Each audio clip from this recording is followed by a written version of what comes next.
Bienvenue à tout le monde. Ce webinaire se fait dans le cadre d'un partenariat que nous avons avec l'Agence nationale de la cohésion des territoires et plus particulièrement en lien avec le programme Petites Villes de demain. D'où le nombre de participants aujourd'hui puisque il s'adresse à la fois donc aux membres de ce programme et à la fois à notre réseau Petites Cités de Caractère. Le thème qu'on a choisi, donc l'habitat et l'urbanisme, quels outils et pouvoirs au service du maire, est fait pour accompagner les élus et leurs techniciens à résoudre parfois des difficultés sur des travaux faits sans autorisation, mais aussi pour agir finalement sur les bâtiments délaissés ou des logements vacants. On est aussi sur l'idée de vous donner les clés pour mettre en place des outils pour simplement respecter finalement le code de l'urbanisme, mais aussi le code du patrimoine, puisque dans le cadre en tout cas des petites cités de caractère, mais c'est le cas de nombreuses communes en France, on est soumis à des mesures de protection, soit au titre d'un monument historique, soit au titre d'un site patrimonial remarquable. Donc il y a aussi le code du patrimoine qui s'applique partout. Les exemples qu'on va vous présenter sont issus pour beaucoup de notre réseau Petites Cités de Caractère, mais vous verrez que finalement, ils sont adaptables à l'ensemble des communes de France, enfin, sauf sur quelques petites actions, mais en l'occurrence, tout ce qui vous sera présenté pourra être retranscrit sur d'autres communes. On a choisi aussi de faire un zoom particulier sur deux communes issues de notre réseau qui sont soit Petites Villes de demain, soit non, mais en tout cas qui ont des tailles différentes. Donc Mauléon étant une plus grosse ville que Sainte-Suzanne, mais ça vous permet aussi de voir que en fonction du contexte, mais surtout avec n'importe quelle taille de ville, on peut mettre en place des actions pour agir sur ces différents sujets.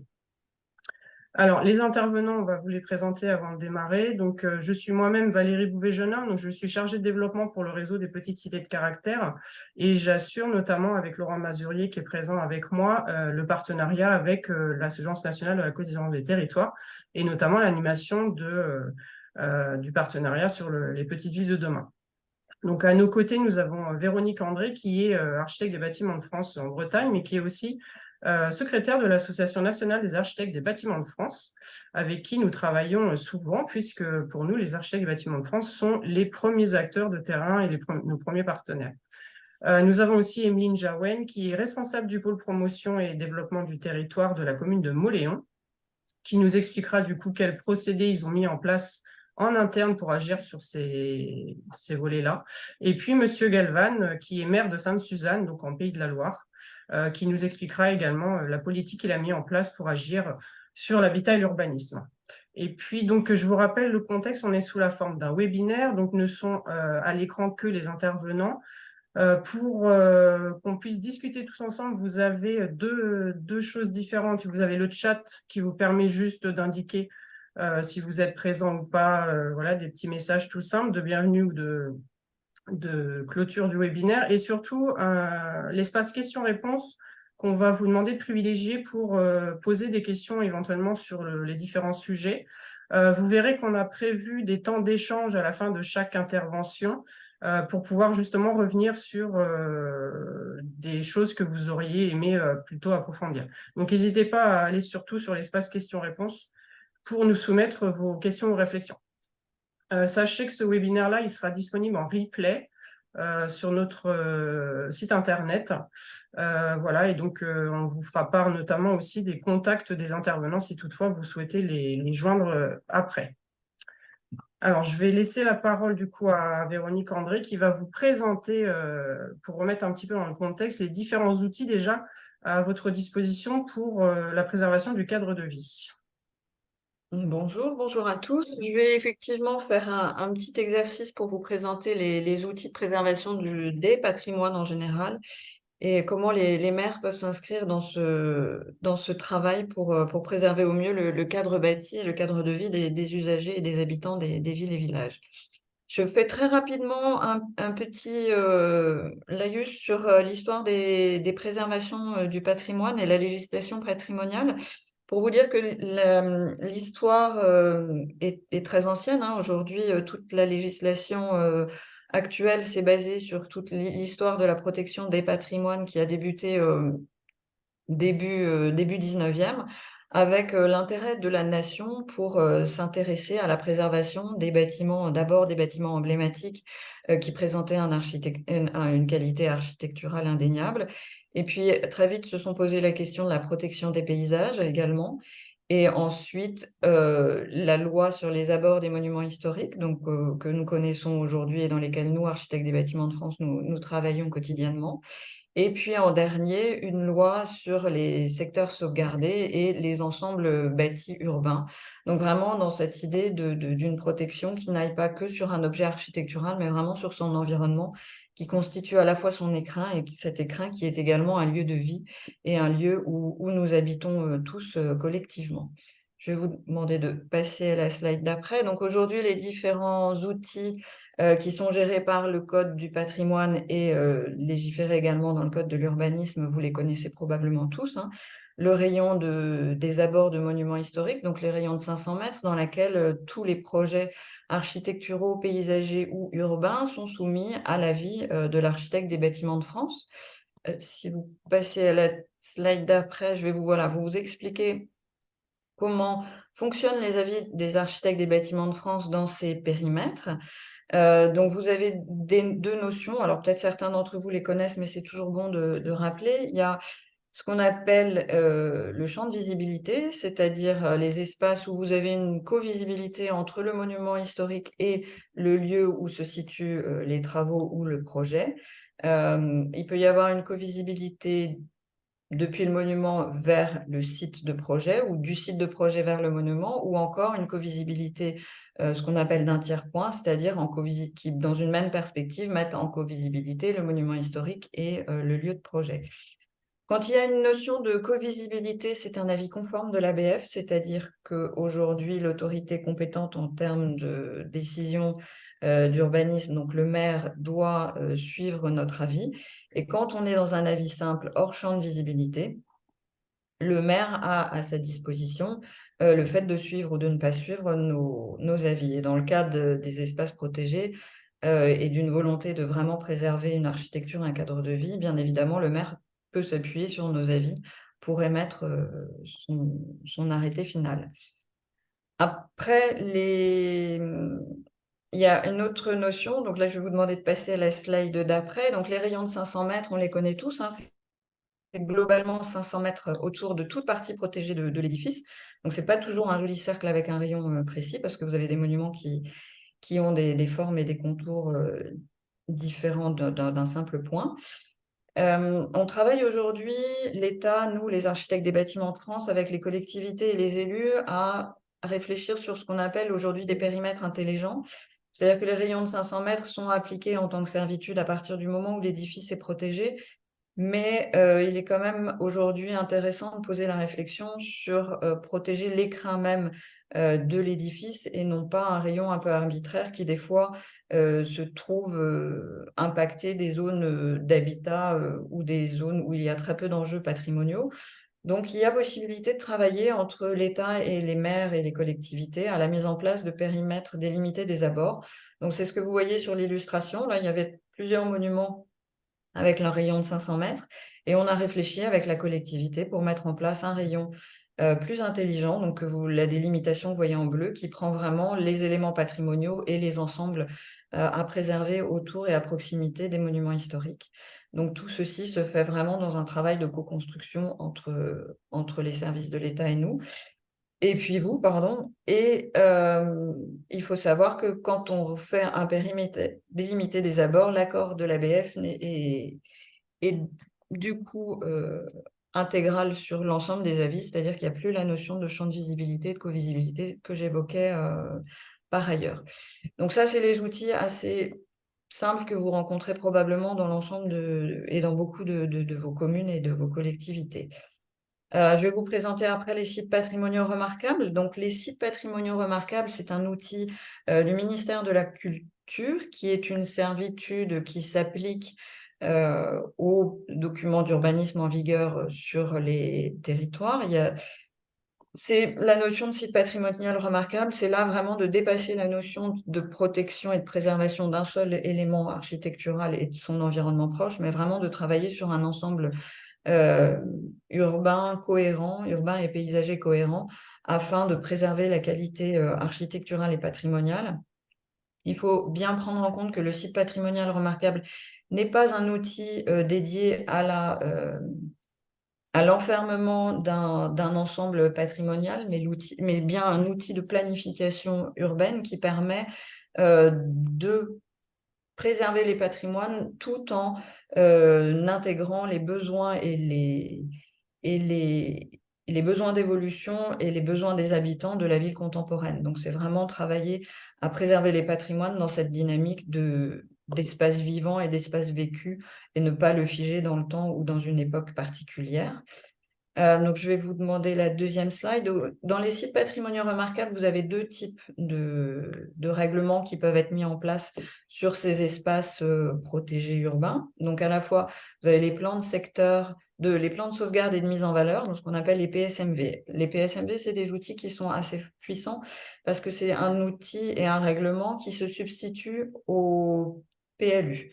Donc, c'est un vrai document d'urbanisme et de planification qui travaille vraiment sur les éléments patrimoniaux et appliquer des règles très précises sur les bâtiments qui sont répertoriés, avec une spécificité très particulière qui est d'émettre également des avis sur les travaux intérieurs sur les édifices répertoriés dans le site patrimonial remarquable. C'est pas souvent connu, hein, ces systèmes de travaux sur les intérieurs. Mais c'est ce qui nous permet de protéger les éléments architecturaux remarquables qui peuvent être faits sur les intérieurs d'édifices et s'assurer aussi de la bonne préservation et de la longévité dans le temps des bâtis qui ont été protégés par cet outil. Très rapidement, on peut pas faire n'importe quel type de travaux quand on est sur une maison à pans de bois. C'est des maisons très spécifiques avec des spécificités constructives et architecturales. Et donc, il y a aussi besoin d'un regard vigilant si on veut que le bâtiment soit bien préservé dans le temps. Donc, le deuxième outil à disposition des SPR, c'est les plans de valorisation de l'architecture et du patrimoine. Là, on applique un règlement sur la base d'un règlement qui est, lui, juste extérieur, donc sur l'aspect extérieur des bâtiments. Il n'y a pas cette notion de travaux intérieurs. Mais dans les deux cas, en fait, on recense les différentes typologies de patrimoine et on y adjoint des règles pour pouvoir avoir une mise en valeur des différents bâtis adaptés aussi à l'architecture et aux architectures, parce qu'on ne réfléchit pas de la même façon quand on est sur une maison du XVIe siècle ou bien évidemment qu'on est sur une maison du XIXe. Les techniques constructives et les qualités architecturales ne sont pas les mêmes. Donc, c'est vraiment deux outils qui sont très intéressants, qui sont très, très forts, hein, parce qu'elles accompagnent vraiment également les travaux sur les espaces publics et les espaces paysagers. Ces deux outils qui sont co-construits entre les services de l'État et les collectivités territoriales, où nous élaborons ce règlement vraiment de façon conjointe, en échange permanent, en intégrant également toutes les notions aujourd'hui de concertation avec les populations locales et citoyennes pour pouvoir vraiment mettre en place des outils qui soient le plus efficaces possible et qui permettent vraiment une appropriation complète de la part des différents usagers et utilisateurs. Et ce sont des outils donc, qui permettent voilà, de préserver l'ensemble des bâtiments à l'intérieur de périmètres urbains. Il faut savoir que ces outils sont mis en place et contrairement aux abords de monuments historiques, il y a une règle qui est émise dans les deux plans que je viens de vous présenter, les PVAP et les PSMV. Et l'architecte des bâtiments de France doit doit émettre l'ensemble des avis que l'architecte des bâtiments de France émet, suivent les prescriptions du règlement. On ne peut pas déroger au règlement, ce qui permet aussi aux habitants et aux élus de savoir exactement ce qui sera attendu et demandé par les services de l'État lors du dépôt de leur dossier et de leur projet. Et c'est un outil aussi comme c'est un outil co-construit entre les ABF et les maires, pour être un peu rapide, ça permet aussi aux élus de s'appuyer et de comprendre les règles et de s'appuyer là-dessus lorsqu'ils ont besoin d'échanger avec leurs concitoyens ou quand ils ont aussi besoin de travailler sur des projets communaux d'aménagement de bourg ou de réfection de bâtiments appartenant à la collectivité. Donc, on va pouvoir passer à la slide suivante. Il y a aujourd'hui d'autres outils dont je voulais vous parler qui sont, alors eux, des outils de planification urbaine et territoriale que vous connaissez tous, hein. C'est les outils tels que les SCOT et les PLUI. S'ils sont aujourd'hui bien utilisés, ils peuvent permettre vraiment la préservation des architectures et des patrimoines et au-delà de ça, la préservation des éléments dans lesquels, enfin, des espaces dans lesquels nous habitons collectivement, des espaces urbains et paysagers.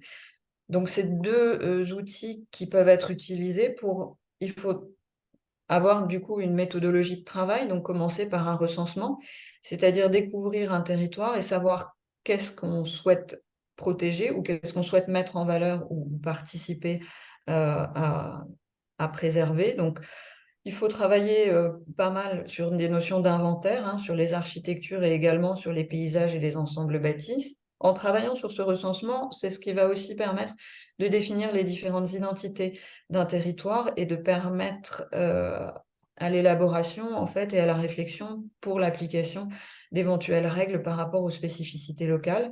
Donc bien définir les différentes architectures. Donc là, je vous ai mis un panel de différentes architectures avec volontairement une architecture peut-être plus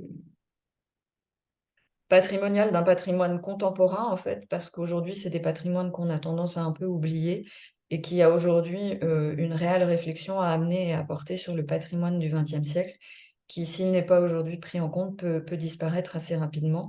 Et puis, bien évidemment, travailler au-delà de l'objet architectural, mais sur vraiment les paysages et les ensembles bâtis, c'est-à-dire que ce qui constitue un territoire, c'est multiple. C'est un paysage urbain, c'est un paysage euh, naturel ou anthropisé, mais l'équilibre doit être trouvé dans les développements et dans la préservation du cadre bâti. Donc après le recensement, il y a la question de la préservation. Donc vraiment, bon, ce que j'expliquais précédemment sur ces notions de préservation d'ensemble et de paysages existants. Donc toujours dans cette réflexion de ne pas figer dans le temps une ville médiévale, mais de bien la rendre vivante parce que les patrimoines, s'ils ne sont pas vécus et habités, on aura beaucoup de difficultés à les préserver. Et puis, ma dernière slide, c'était, voilà, une fois qu'on a fait tout ce travail de recensement, de définition, savoir comment on peut ensuite arriver sur l'établissement de règles. Alors, les règles, elles ont différents curseurs, hein. On va regarder en fonction de ce que l'on veut protéger. Donc, ces documents d'urbanisme, c'est les SCOT et les PLUI. Bien évidemment, il faut impérativement avoir une réflexion sur l'inclusion des habitants et des usagers de ces territoires pour vraiment définir et identifier les enjeux qu'on veut développer dans les outils de protection. Ça permet de définir collectivement aussi ce qui fait sens et ce qui fait patrimoine et ce qui fait que l'on se sent dans un environnement et un cadre de vie agréable pour tous. Les SCOT permettent de définir des stratégies et des patrimoines à mettre en valeur avec des grands axes de préservation des paysages caractéristiques. Je vais juste illustrer rapidement ça parce que dans une des collectivités avec lesquelles je travaille, à l'échelle du SCOT, on avait déjà intégré certaines typologies d'architecture et de paysages qu'on souhaitait voire protégés dans les règlements d'urbanisme plus opérationnels que sont les PLUI. Donc l'échelle du SCOT, même si c'est une échelle très large, est une échelle dans laquelle on peut intégrer des éléments de protection très, très précis sur des catégories de bâtiments ou des catégories de paysages. Et puis après, les PLUI pardon, permettent de décliner des règles à la fois sur des ensembles urbains, donc des centres et des bourgs, et puis après, différentes règles sur la requalification des espaces urbains et qu'est-ce qu'on souhaite voir émerger comme architecture et comme projet à l'intérieur d'ensembles urbains. Et enfin, des grandes règles de préservation des architectures et des paysages. Voilà. Tout ceci indépendamment des périmètres ou des sites patrimoniaux ou des périmètres d'abord de monuments historiques que j'ai évoqués précédemment. Et je voulais juste terminer cette présentation pour faire un petit rappel, alors peut-être qu'on en reparlera plus tard, mais il y a quand même un outil qui est à disposition des élus qui n'est pas forcément facile à utiliser, hein, mais un outil du code du code de l'urbanisme, donc le R 111-27-27, qui vous rappelle en fait que c'est de la compétence et de l'autorité du maire de pouvoir accepter ou refuser un projet si il porte atteinte en fait au caractère et à l'intérêt des lieux qui se trouvent à proximité. Donc c'est un outil qui n'est pas très forcément facile à manipuler par les élus, hein. Nous, c'est souvent des discussions qu'on a quand les élus sont inquiets de projets qui se développent en dehors des espaces protégés, donc là où nous, architectes des bâtiments de France, nous intervenons pas. Après, il faut savoir que sur cet outil-là, le maire peut être accompagné par des conseils architecturaux qui peuvent être soit le conseil de l'ABF en dehors d'un espace protégé, soit le conseil d'un CAUE quand il y en a dans les territoires ou d'une expertise architecturale, parce que certains territoires et certaines communautés de communes se dotent aussi de compétences en interne avec des avis, avec des permanences d'architectes pour les aider justement sur ces questions d'insertion et d'intégration d'architecture ou de projets dans des espaces bâtis ou naturels. Voilà, j'ai un peu balayé rapidement les différents outils. Je ne sais pas trop si je suis dans le timing ou si j'ai débordé un peu, mais en tout cas, je me tiens à votre disposition pour en échanger. Voilà. Alors, s'il y a quelques questions, Laurent, on te laisse les partager. Alors, quelques questions. Bah, d'abord, une remarque. Est-ce qu'aujourd'hui, le rayon de 1600 mètres a encore pertinence au moment où les élus doivent affronter des sujets sur les éoliennes? Je sais pas, Véronique, si ça appelle un commentaire, ou si c'est un Oui, sujet. alors ça va être assez rapide parce que ce qu'il faut savoir, c'est que c'est très très rare qu'il y ait des éoliennes dans les rayons de 500 mètres. Sur la question de l'éolien et du paysage, nous sommes-nous interrogés en tant que personnes publiques associées par les services de l'État en charge du traitement de ces dossiers-là. Mais il y a très peu d'éoliennes qui se positionnent dans les espaces protégés, type à bord de monuments historiques. Mais ça n'empêche pas qu'il y a quand même un impact, compte tenu des dimensions de ces édifices, oui, enfin de ces machines. Il y a quand même un impact sur les paysages environnants à la fois des SPR et des monuments. Et à contrario, est-ce que c'est encore adapté d'avoir un rayon qui s'arrête à 500 mètres quand justement les éoliennes impactent les paysages ou les points de vue les abords d'un monument bien au-delà des 500 mètres? Je pense que c'était plus dans ce sens-là qu'était posée la remarque. Ouais, alors du coup, là, oui, je vais repartir un peu sur la question du rayon de 500 mètres du périmètre délimité des abords, où on peut travailler soit sur la réduction du périmètre, là, ce que je vous ai présenté, mais on peut travailler aussi sur l'extension. Après, tout ça est soumis bien sûr à enquête publique, et étendre un périmètre de monuments historiques sur plusieurs kilomètres, c'est quand même assez ça pose des questions indépendantes de la notion de préservation du patrimoine, et c'est pas forcément très souvent qu'on élargit des périmètres de monuments historiques sur beaucoup de kilomètres. Néanmoins, les réflexions ont été portées. Je pense notamment à l'exemple du Mont-Saint-Michel et des abords du Mont-Saint-Michel pour la préservation des paysages. Des questions peuvent se poser. Après, l'outil du périmètre des abords est peut-être pas non plus le seul outil. Il y a aussi tous les outils de préservation des patrimoines paysagers. J'en ai pas parlé, mais il y a les outils de sites classés et de sites inscrits. Alors, voilà, qui sont des outils, eux, de préservation vraiment des paysages. Mais la question de l'éolien avec le monument historique est toujours très compliquée et très difficile à résoudre. Peut-être Question. j'apporte un complément là-dessus sur l'éolien, parce qu'on a été tous sollicités, vous savez, sur les cartes, les cartographies d'implantation éolienne. Il se trouve Sainte-Suzanne, on a pour l'instant la chance d'avoir un 360 degrés, c'est-à-dire sans aucune pollution visuelle. L'étude d'impact qu'on avait fait, en fait, pour qu'il n'y ait pas d'impact visuel sur une éolienne, c'est 25 km. Ce qui veut dire que quand vous avez des zones d'exclusion qui étaient proposées à 7 km 5, il faut accepter le principe qu'il y aura un impact visuel, quoi. Réellement, en deçà de 20 km, c'est assez inopérant. Et ces cartes-là ont été faites au niveau régional par les DREAL. Enfin bon. Oui, c'est ça. Alors nous, la chance qu'on a eue, c'est qu'on est en zone d'exclusion aérienne parce qu'on est un couloir d'entraînement de l'aviation militaire. c'est ce qui nous sauve de l'implantation, quoi. Mm, mm. Voilà, après nous on émet des avis pour le compte du préfet, donc sur les projets éoliens. Après il y a des arbitrages, ça passe dans des commissions et nous ne sommes pas les seuls, nous, ABF, intervenants sur ces politiques-là. Donc voilà. Après il y a la question, comme disait Monsieur le maire, de l'acceptabilité ou non d'une covisibilité à un moment donné par rapport à un monument historique. Mais voilà, je laisse une porte ouverte à un débat plus large. On fera peut-être un webinaire spécial éolienne. Une Oui. question sur le passage d'un périmètre MH à un PDA. Si un périmètre délimité des abords est mis en place, est-ce que cela remplace entièrement les 500 mètres ou on les prend en compte tout de même? Oui, alors oui, non, pardon. Oui, ça remplace complètement le rayon de 500 mètres. C'est bien ça l'intérêt du PDA, c'est que c'est un rayon, entre guillemets, intelligent. En tout cas, c'est un périmètre intelligent ce que je disais, qui est vraiment co-construit entre l'architecte des Bâtiments de France et le maire. C'est-à-dire que ça peut s'impulser sur proposition du maire ou sur proposition de l'ABF.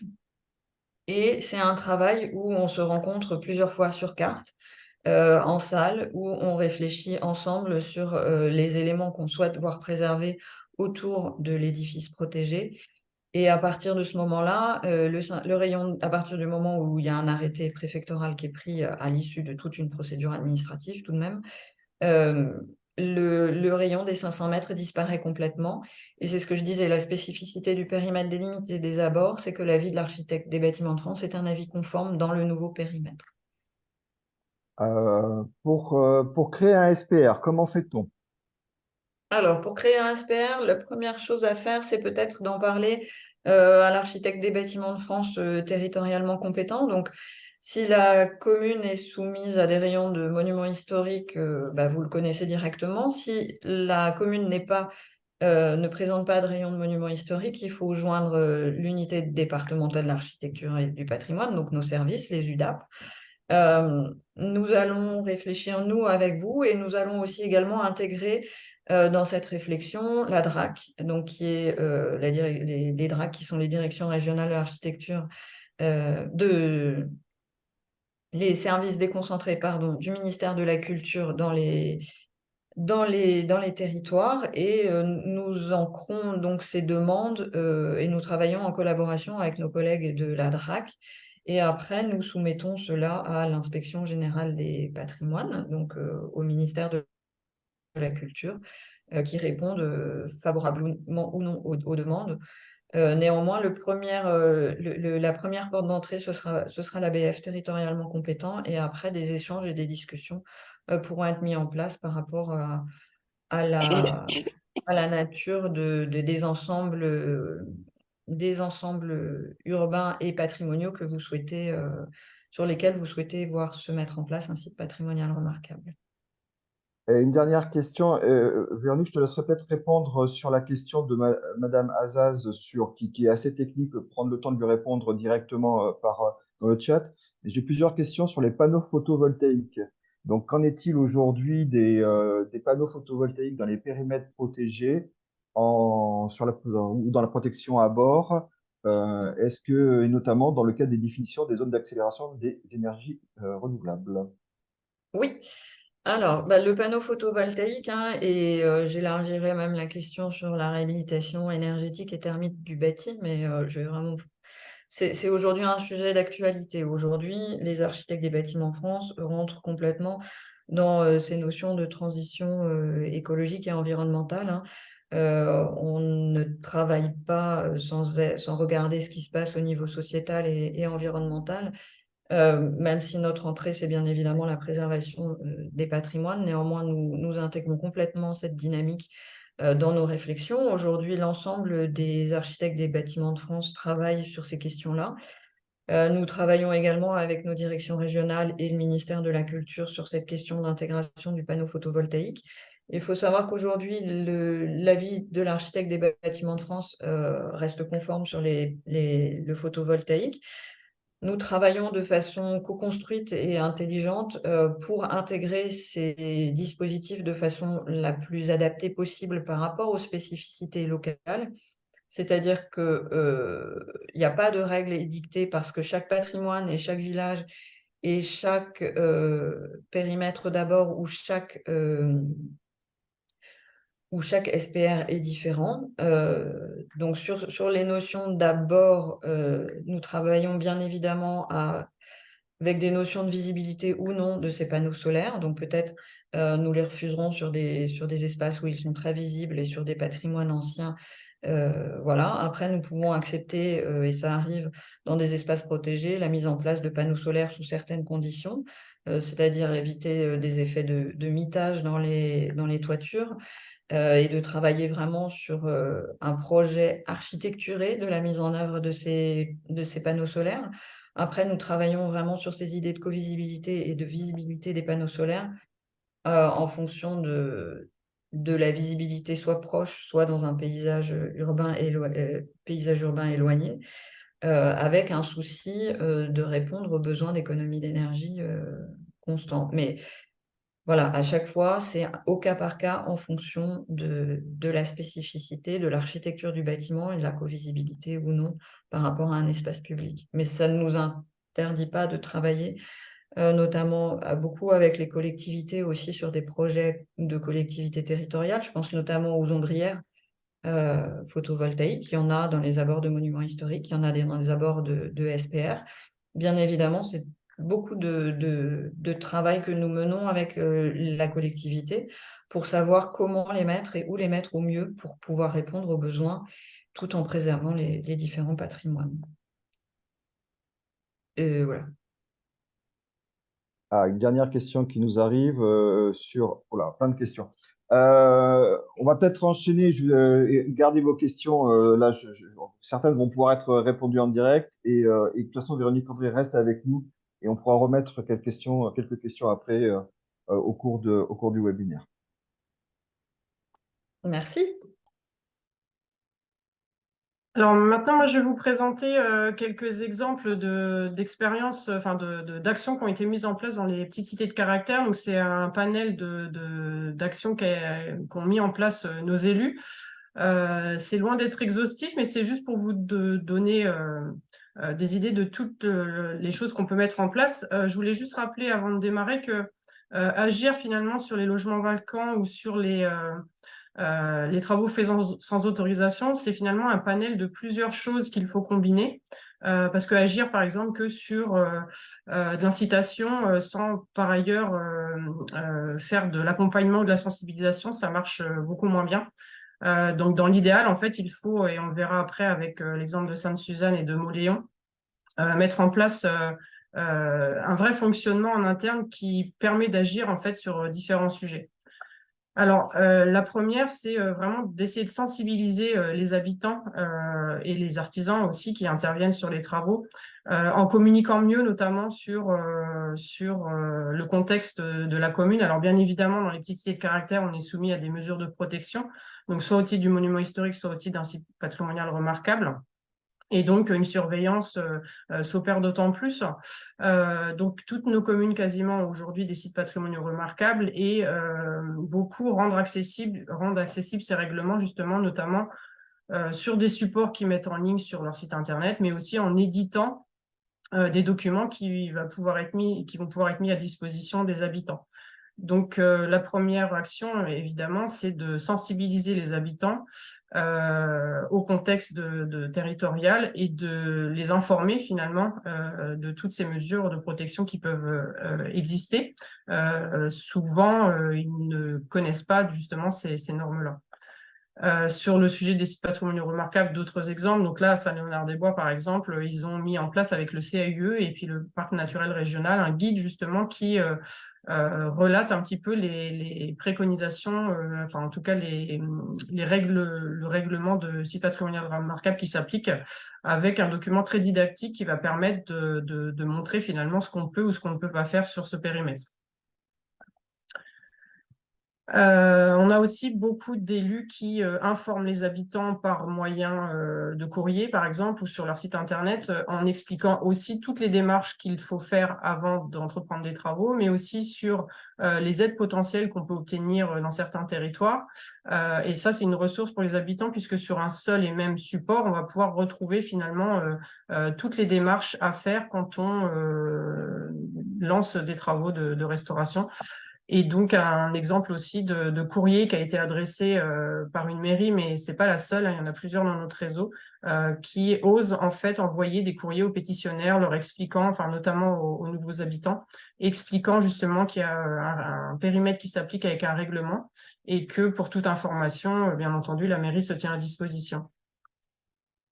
Alors ça, c'est pas un exemple issu de notre réseau, mais je trouve intéressant de vous le partager. Il y a aussi un moyen de sensibiliser les habitants à travers des jeux qui existent aujourd'hui. Donc, c'est juste des références que je vous donne. Donc, il y a un jeu qui s'appelle La ville sous cloche, qui permet justement aux habitants de bien comprendre les règles d'urbanisme et le droit du patrimoine.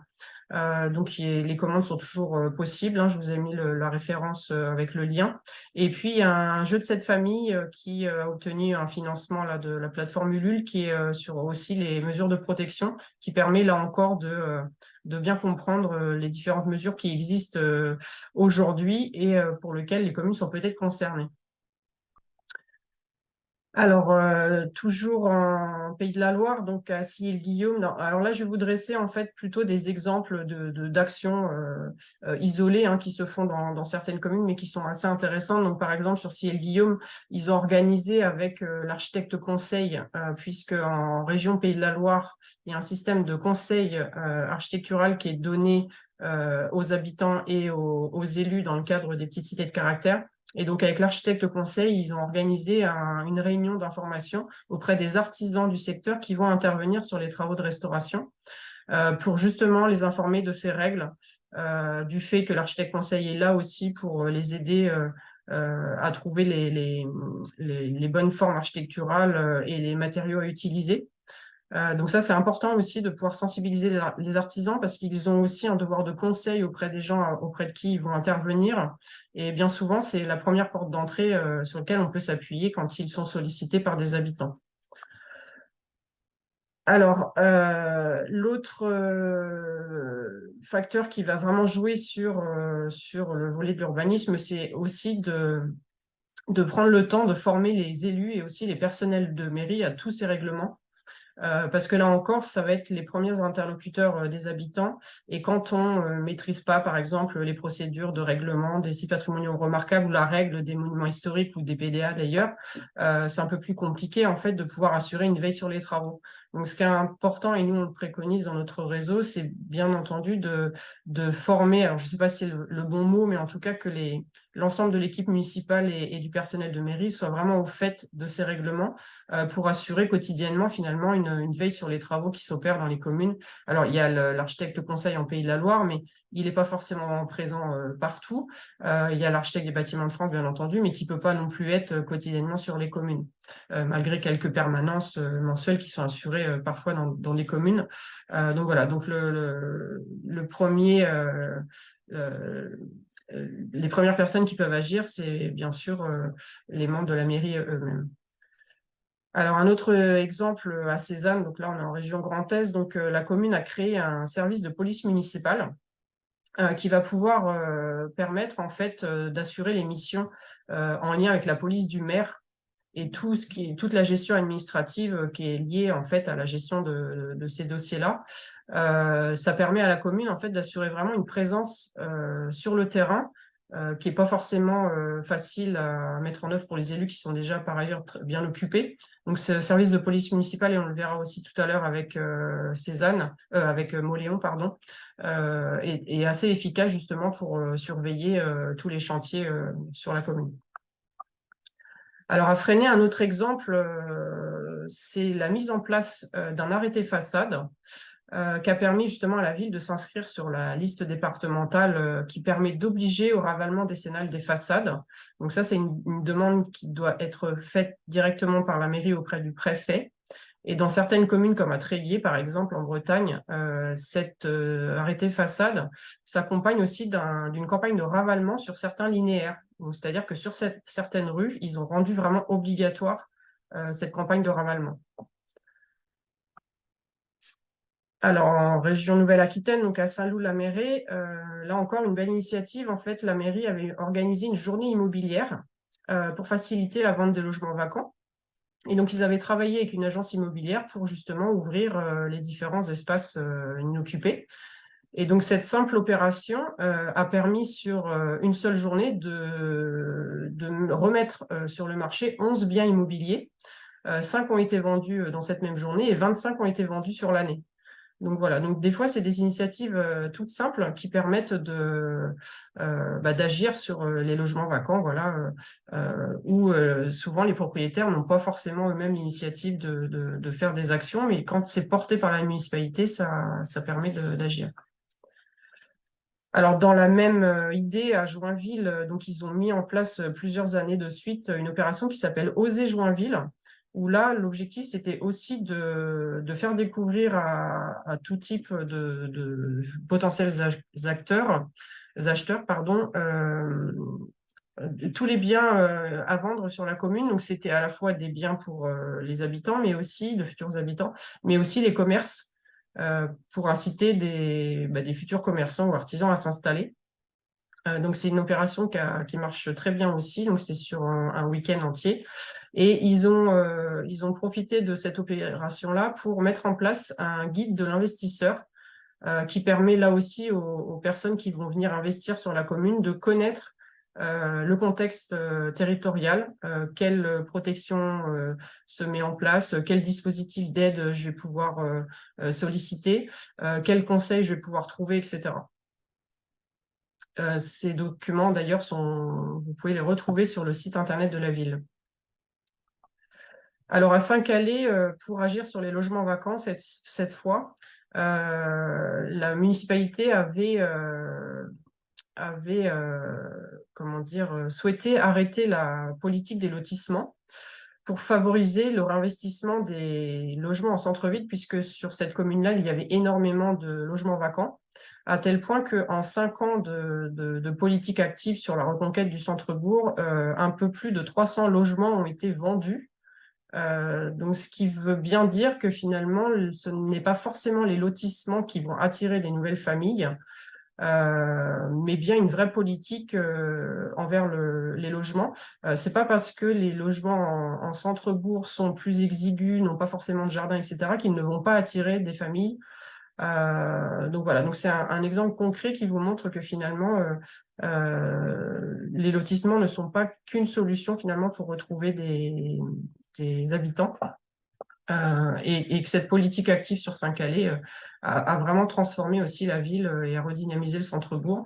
On vous a mis à l'écran donc un film qu'on avait dédié au sujet que vous pouvez retrouver sur notre chaîne YouTube en même temps que d'autres vidéos qu'on a pu faire sur quelques communes de notre réseau.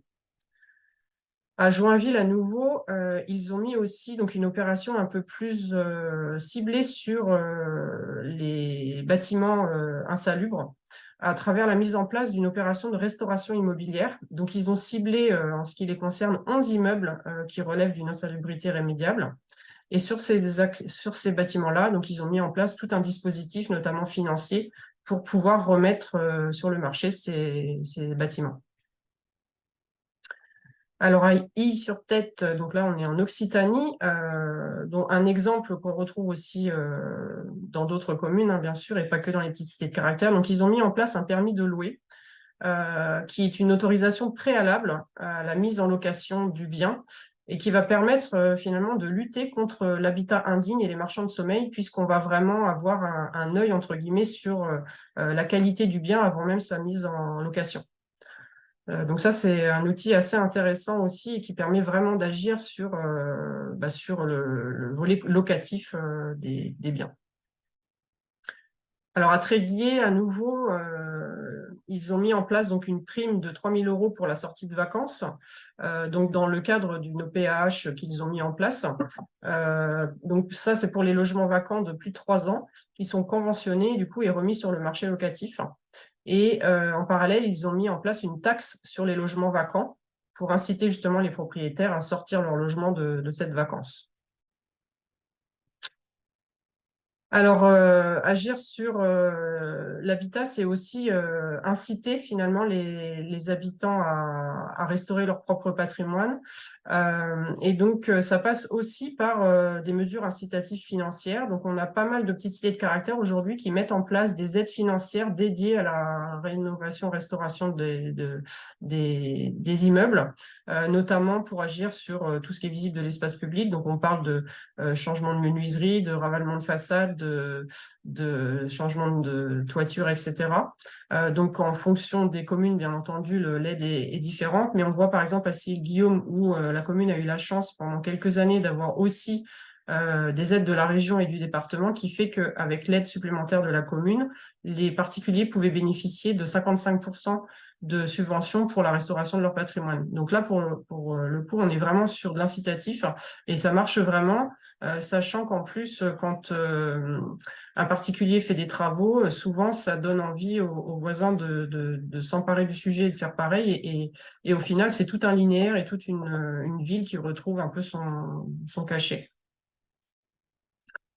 Alors à Joinville à nouveau, donc on cite souvent Joinville parce que un peu comme Mauléon et Sainte-Suzanne, ils ont vraiment mis en place un fonctionnement avec différents outils combinés qui permet vraiment d'agir sur ce volet-là. Donc, ils ont mis en place plusieurs aides financières et pas que pour les particuliers, mais aussi pour les commerçants. Donc, vous avez par exemple une aide au ravalement des façades de 40%, mais aussi pour les logements en particulier. Donc, il y a, dans le cas de l'OPH, ils ont jusqu'à 55% de subvention, ce qui a permis de rénover en 3 ans 65 logements. Et puis, il y a aussi une aide au commerce de 40% minimum, avec sous condition, bien entendu, mais ils sont vraiment sur des aides incitatives permettant d'agir vraiment sur l'habitat.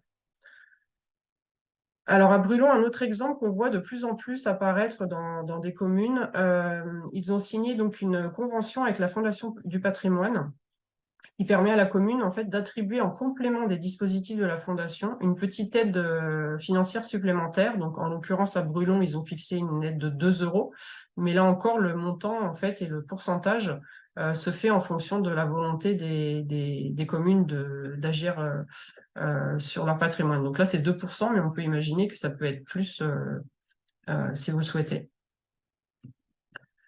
Alors, un petit mot sur la fiscalité. Donc, c'est plus un rappel des règles, mais peut-être que Véronique pourrait compléter. Donc, il y a d'abord la fiscalité Malraux. Donc, il y a une réduction d'impôt qui va être accordée aux particuliers qui font des travaux sur leur habitation. Et donc, ça s'applique dans les périmètres de sites patrimoniaux remarquables, avec un taux d'intervention qui diffère en fonction du règlement. Donc, 22% pour les règlements de PVAP et 30% pour les règlements de PSMV, dont on vous a présenté tout à l'heure. Donc, c'est calculé sur le montant des travaux éligibles, hein, et ça concerne à la fois les logements, mais aussi les commerces qui sont donc situés en site patrimonial remarquable. Donc ça, c'est important de le rappeler parce que souvent, on ne le met pas autant en avant qu'il faudrait. Et c'est une mesure aussi incitative pour la restauration des édifices. Et puis, vous avez aussi la fiscalité de Normandie qui, elle, s'applique dans les opérations de revitalisation de territoire, donc pour les communes qui ont signé une ORT, et qui permet, là encore, une réduction d'impôt dans le cadre d'un investissement locatif dans l'ancien. Voilà, donc des mesures sur lesquelles vous pouvez aussi vous appuyer. Voilà, donc c'était un petit panel de ce qui se fait dans nos communes. Alors, il y a plein d'autres choses hein, forcément qui se fait, mais on trouve intéressant en tout cas déjà de vous partager ces exemples-là. Je ne sais pas si ça amène, Laurent, des questions. Alors, on a traité les questions un petit peu au fur et à mesure. Je regarde qu'on n'ait rien oublié. Il y a eu des questions sur les aides. Du coup, j'en profite pour passer l'annonce à tout le monde. Les aides mobilisables notamment sur les SPR, il y a toujours des aides d'État au niveau des DRAC. Et après, on peut avoir certains conseils départementaux, conseils régional qui également abondent pour la réalisation. Et ce que j'ai mis dans une réponse, je vois de plus en plus de communes qui inscrivent la réalisation de leur SPR dans leur programme Petite Ville de demain, dans leur ORT. On a eu encore récemment en commission nationale le projet de Autun. Autun inscrit totalement sa démarche patrimoniale dans son ORT. Donc, c'est un des axes de travail de la commune.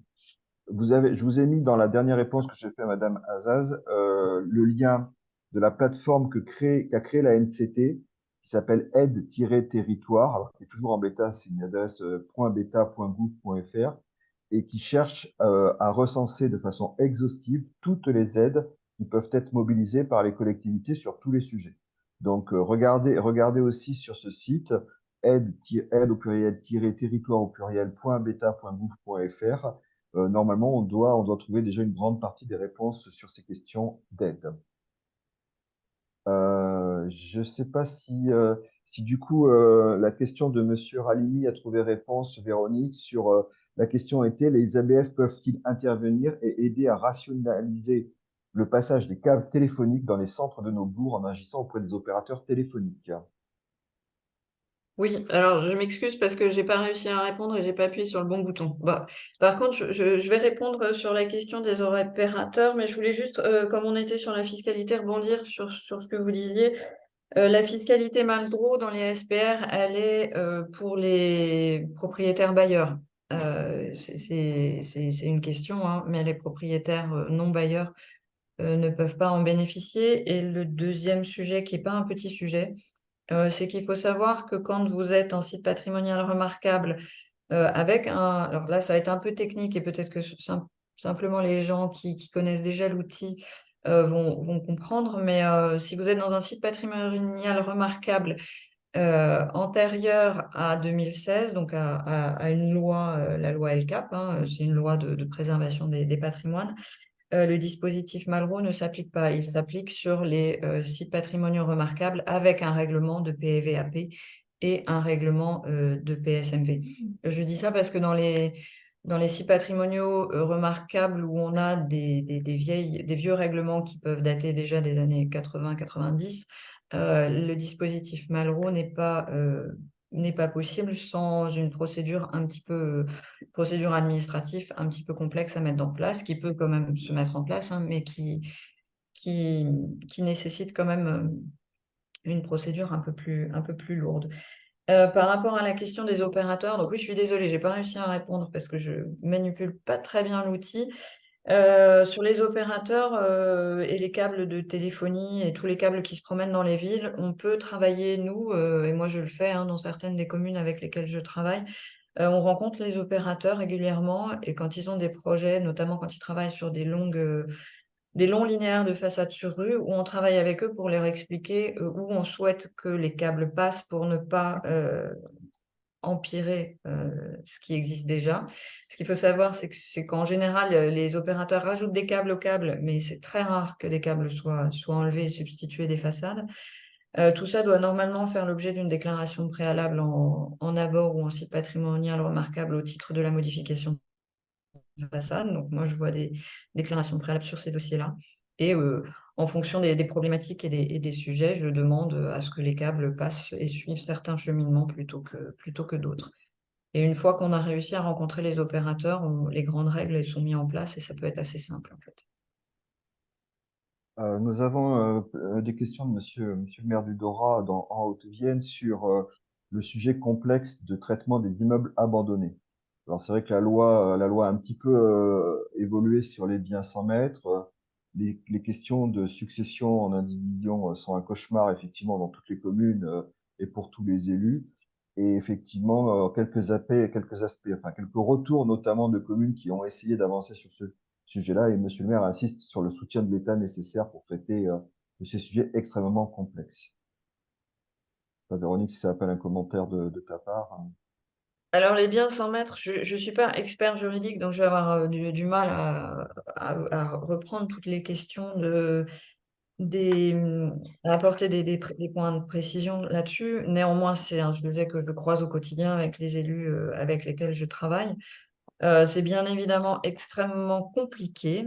Nous, au ministère de la Culture, on ne peut que accompagner les élus dans leur démarche, mais on n'a pas de moyens coercitifs avec le code du patrimoine ou le code de l'urbanisme pour travailler sur cette question-là. Après, bien souvent, les biens sans maître, la façon de les préserver ou au moins d'arrêter un péril ou au moins d'éviter un risque de sécurité civile par des problématiques de bâtiments qui pourraient glisser ou vraiment tomber tout seul. C'est souvent l'intervention publique et bien évidemment, souvent, moi, je vois les élus locaux qui s'emparent de la question et qui, in fine, se trouvent à racheter le bien pour des sommes modiques et à procéder aux différentes procédures en fonction de l'état sanitaire du bâtiment et de sa qualité patrimoniale. Et au-delà de biens 100 mètres, il y a aussi tout ce qui concerne les procédures d'abandon, les procédures d'expropriation. Enfin, moi, C'est ça. comment traiter un immeuble abandonné, quoi. Toutes ces procédures-là, moi, je les connais pas spécifiquement parce que c'est pas complètement mon champ de compétences. C'est pas nous, c'est pas nos services qui suivons ça. Par contre, on les suit, voilà, d'un peu loin parce que les élus nous en parlent et on les accompagne d'un point de vue technique, d'un point de vue scientifique par rapport à l'état d'avancement de dégradation des biens. C'est-à-dire que les ABF sont en capacité de vous alerter sur des pathologies qui risquent quand même, qui pourraient engendrer des périls imminents sur ce type de bâtiment. Mais d'un point de vue strictement juridique et accompagnement des procédures, c'est pas nos services. Alors, je renvoie la balle un peu, c'est plutôt les services des DDTM ou des collectivités qui peuvent accompagner les élus sur la mise en place des différentes procédures. Une question également sur alors, quand on présente l'exemple de Joinville, on vous enverra peut-être les contacts à Joinville parce que la personne s'intéressait sur les montages financiers qui avaient pu être mis en place sur rénovation de façade et aide au commerce. On n'a personne de Joinville ce matin. Et Madame Aki nous dit que dans la Banque des territoires également peut financer les études préalables pour les SPR si nous sommes une commune petite ville de demain. Vous êtes dans quel coin, Madame Aki? Parce que ça, moi, je ne connaissais pas la mobilisation de la Banque des territoires et ça m'intéresse de savoir dans quelle commune vous avez pour quelle commune vous avez pu mettre ça en place. Voilà, pour l'essentiel des réponses, on mettra en contact les coordonnées de Joinville dans le chat, dans le replay pour approfondir cette question qui reste sans réponse pour l'instant. Après, sur le SPR, je vais juste en profiter. Sur la question du financement du SPR, le SPR peut aussi bénéficier d'une subvention du ministère de la Culture, hein. C'est un outil qui est mis en place par le ministère de la Culture et les collectivités et l'État participe au financement des études, de ces études-là. Oui, sollicitez vos DRAC pour ça, Voilà. en direct ou via les ABF. Qui c'est mon doublon. D'accord, parfait. Voilà pour l'instant pour les questions, Valérie. Alors du coup, on va laisser la parole à Emeline pour nous présenter la démarche qu'a eu Moléon justement pour agir sur tous ces dossiers-là, sachant que comme beaucoup de communes, hein, tous les sujets liés au logement vacant et aux travaux faits sans autorisation étaient assez présents et du coup, vous avez mis en place justement tout un fonctionnement en interne, à la fois avec les élus et les techniciens pour agir sur tous ces volets-là. Oui, bonjour à tous. Alors, je vais vraiment parler ce matin au nom d'une équipe, parce que alors, c'est vrai que sur cette grande thématique habitat et urbanisme, je suis loin d'être toute seule à œuvrer, hein. Voilà, c'est un travail de collaboration au quotidien avec les élus, mes collègues du service urbanisme, des aides à l'habitat, mon collègue policier municipal. Donc voilà, donc je parle vraiment ce matin au nom de cette équipe. Je vais dresser rapidement un portrait de Mauléon. Donc on est une commune située dans la grande région Nouvelle-Aquitaine, dans le département des Deux-Sèvres. Mais nous sommes un territoire extrêmement tourné vers les Pays de la Loire parce qu'on a un bassin de vie et d'emploi commun et aussi lié à une histoire commune. On est une commune un peu particulière parce qu'on a 7 cœurs de bourg. Voilà, ça fait 50 ans qu'on est 7 communes associées, mais il n'y a bien qu'une seule et même commune, c'est Mauléon. Et la centralité, hein, la ville-centre Mauléon, a la marque Petite Cité de Caractère, entre autres, et c'est sur ce périmètre-là qu'avec mes collègues du service urbanisme, on est très vigilants en fait sur les travaux effectivement qui y sont menés. On est un territoire voilà, très dynamique dans les politiques de revitalisation. On est bien évidemment petite ville de demain et on a signé notre RT en décembre l'année dernière.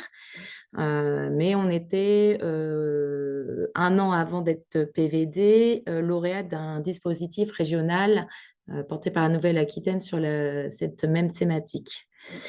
Voilà, et bien évidemment, on est un territoire avec un patrimoine bâti, bien évidemment, très présent, mais surtout un patrimoine naturel omniprésent. Et c'est pour ça qu'effectivement, tout ce qui est périmètre des abords nous parle fortement à Mauléon, parce que c'est des choses que l'on a inclus dans notre SPR. On peut aller à la slide d'après. Alors, donc, nous, à Mauléon, on a un site patrimonial remarquable qui est opposable depuis janvier 2022, me semble-t-il. C'est un travail qui a été fait, bien évidemment, de concert avec notre intercommunalité qui a la compétence planification. Mais pour nous, ça a été vraiment, et j'ose le dire, un parcours du combattant. Pas parce que la procédure de SPR est compliquée, mais c'est que c'était un travail qu'on avait engagé depuis 10 ans, je crois, et la réglementation a évolué. Bref, le cabinet qui nous a accompagnés a mis la clé sous la porte. Il a fallu reprendre toutes les études. Mais en tout cas, il y avait avant tout une volonté politique d'aller au bout de cette démarche-là, parce que voilà, le règlement est vraiment lié aux spécificités locales et tout est écrit noir sur blanc. Donc, ça facilite quand même l'instruction d'une part, mais aussi tous les temps de médiation qu'on va pouvoir faire avec les habitants, voilà, les forces vives du territoire.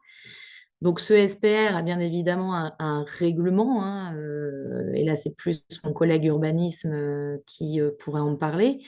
Mais à côté de ça, on a mis un certain nombre d'outils pour le faire connaître, parce que le règlement a été conçu par les élus en concertation avec une CLAVAP, hein, la commission locale qui suit ces affaires-là, donc qui est constituée d'artisans, d'habitants, etc., et qui doit se réunir une fois par an, pardon.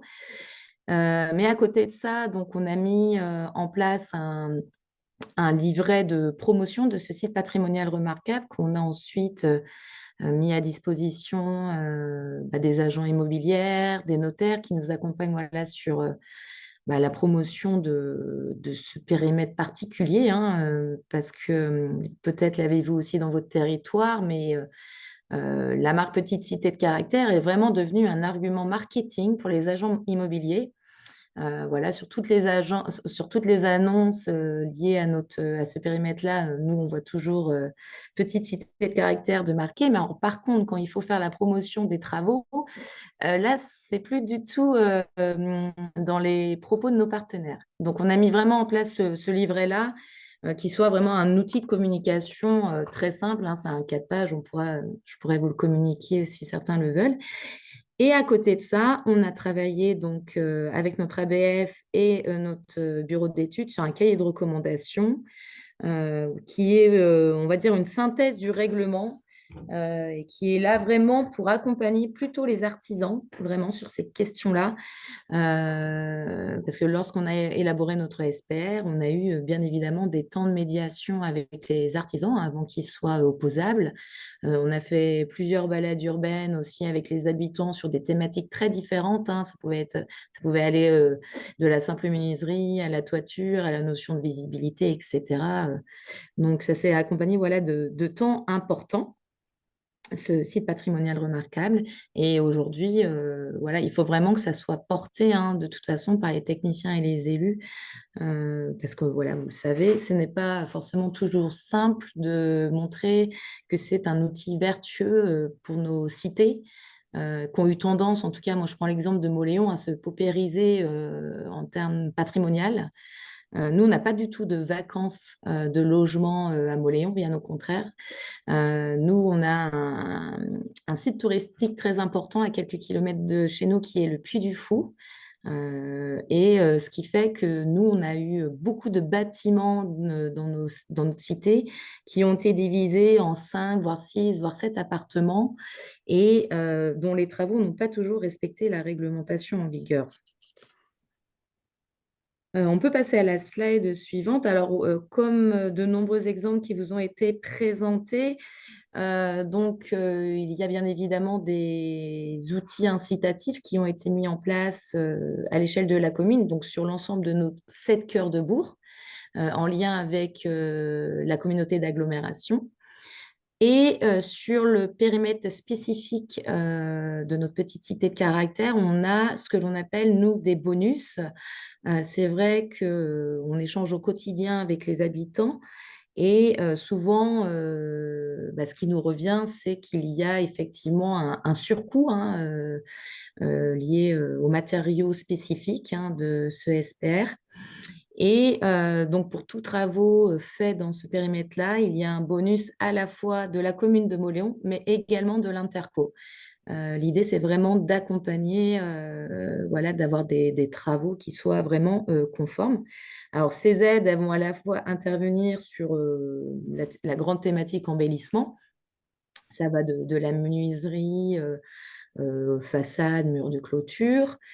Nous, on a aussi également un gros sujet sur les toitures fibrociment sur notre secteur. Donc, on a des grosses aides spécifiques à ces toitures. Tout ce qui est lié à la transformation de bâtiments. Comme de nombreux bourgs de France, on a des commerces qui ont disparu, mais dont la vitrine est toujours visible. Donc, l'idée, c'est d'accompagner les propriétaires pour refaire quelque chose qui ne s'apparente pas à une vitrine commerciale. Et un bonus également quand les porteurs de projets sont des primo-accédants. Donc là, on vient apporter une aide complémentaire. Et c'est une enveloppe, nous, sur 5 ans de 500 000 euros. On a conventionné aussi avec la Fondation du patrimoine, comme l'exemple qui nous a été montré tout à l'heure. Et on fait bien évidemment la promotion des dispositifs Malraux et de Normandie dans l'ancien. Pour autant, nous, on a essayé de voir auprès des services fiscaux pour avoir la remontée, parce qu'on n'a pas de visibilité pour savoir comment sont utilisés ces outils de défiscalisation. Et voilà, c'est des données qui sont difficiles à récupérer. Mais pour autant, il y a vraiment des investisseurs qui cherchent que du Malraux dans nos petites cités de caractère. Et nous, on en voit de plus en plus.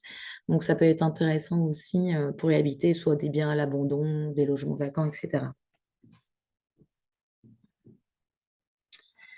Alors nous, on est parti ensuite du principe qu'on avait mis beaucoup de choses en place. On a vraiment un pôle qui est dédié à la promotion de notre patrimoine avec un service urbanisme, une police municipale, une personne dédiée à la promotion des aides à l'habitat.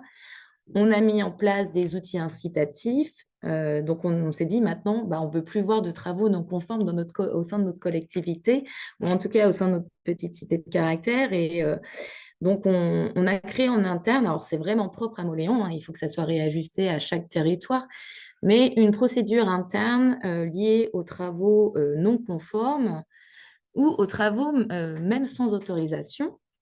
Donc, je ne vais pas rentrer dans les détails de la procédure, mais déjà, alors, pour la mettre en place, il faut d'abord repérer les travaux qui sont non conformes au sein de nos territoires. Alors, je vous avoue que du coup, on se balade beaucoup. Alors, on ne fait pas que ça de nos journées, mais on s'appuie donc déjà sur les élus locaux, sur le service urbaniste, sur notre police municipale. Et voilà, dès qu'on a un doute, on vérifie s'il y a une autorisation et s'il n'y en a pas, tout de suite, on rentre dans une phase amiable avec le propriétaire qui a un petit laps de temps pour venir régulariser sa situation au niveau du service urbanisme.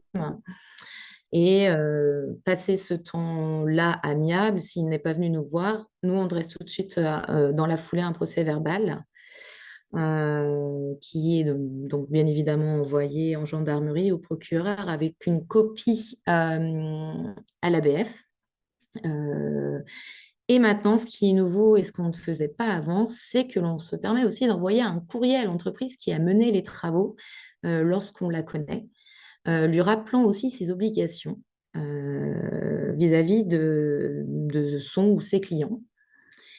Ce que l'on n'a pas encore fait au niveau de la commune de Mauléon et sur lequel on se pose des questions, c'est de mettre en place une astreinte.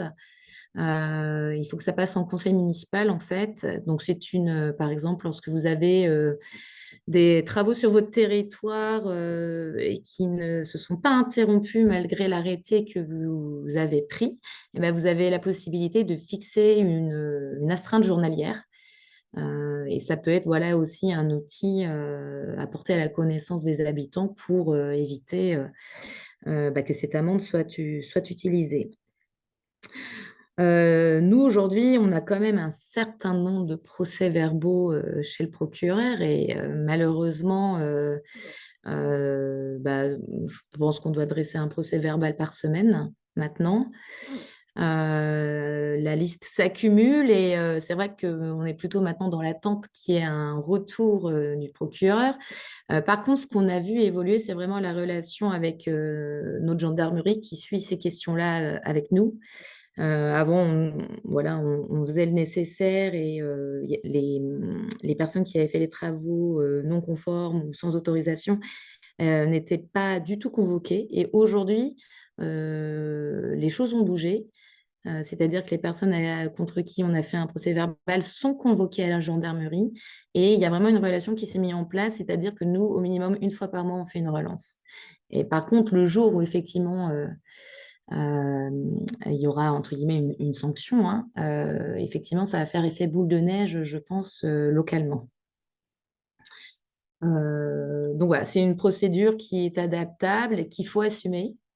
Parce que c'est vrai que c'est difficile pour les élus parce qu'ils connaissent leurs habitants hein, et parfois on peut tomber malheureusement sur la mauvaise personne.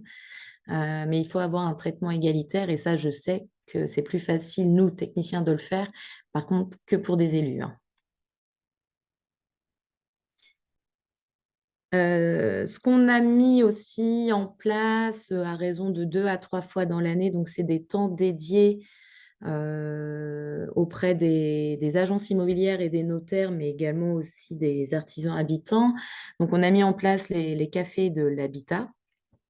Donc, on réunit agences immobilières, mandataires, notaires. On va balayer voilà, tout ce qui peut concerner de près ou de loin l'habitat et automatiquement, de toute façon, on fait un point sur notre site protégé. Hein, il faut vraiment que on soit partenaire sur ces questions-là et que les agents immobiliers soient prescripteurs aussi pour la collectivité. Voilà, c'est ensemble que l'on arrivera à faire connaître voilà, les différentes ailes, les différentes prescriptions au sein de ce périmètre-là et de faire voilà, de monter en gamme, quoi. Aujourd'hui, on voit même des agents immobiliers sur des démarches de contentieux, parce que alors, des fois, on découvre aussi du contentieux quand il y a une vente. Alors ça, on n'aime pas trop, parce que soit ça fait ralentir la vente, soit ça la fait casser. Parce que le procès-verbal est communiqué au notaire et est inscrit dans l'acte notarié. Hein. Là, dernièrement, on a eu à notre connaissance des travaux non conformes dans le cadre d'une DIA qu'on a reçue. On a été voir sur site et là, on s'est aperçu effectivement qu'il y avait eu des travaux sans déclaration.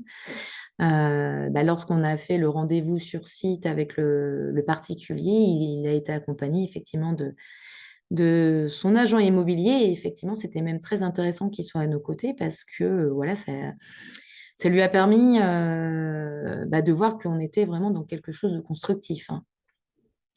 Et puis, bien évidemment, faire prendre conscience aux habitants que ce périmètre-là, ce n'est pas n'importe quel périmètre. Qu'on décide d'acheter dans une petite cité de caractère ou d'investir dans une petite cité de caractère, il y a des règles.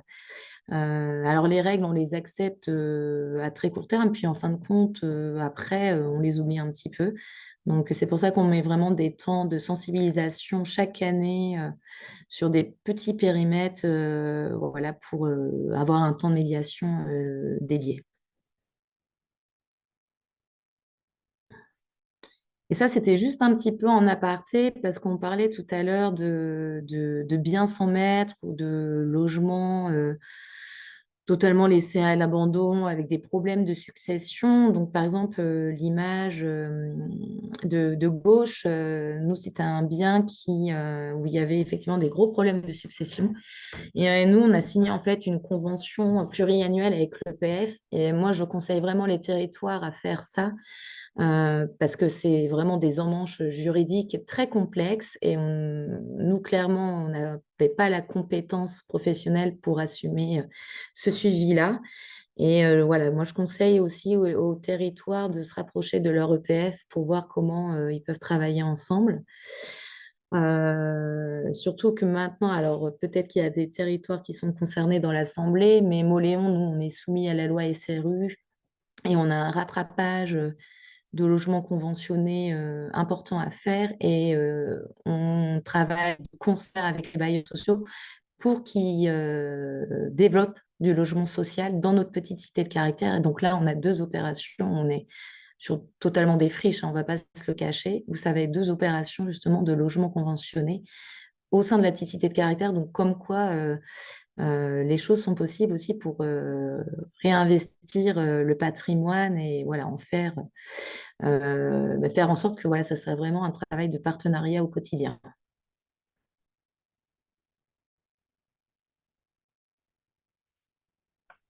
J'espère que j'ai été claire. Alors, Très, peut-être très quelques bien. questions sur Mauléon? On n'a pas trop de questions, mais plutôt alors toujours des discussions qui se prolongent et quelques remarques sur les aides, hein. On en revient aux questions d'aide sur les SPR.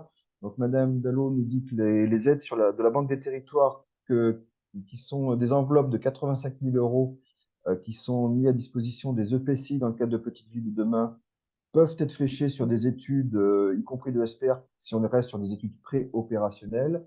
Et Madame Wacky nous disait que, par exemple, pour Senonches, et on est dans l'Eure-et-Loire, pour ses travaux sur le SPR, elle a des aides qui montent à 80%, 50% DRAC et 30% conseil départemental.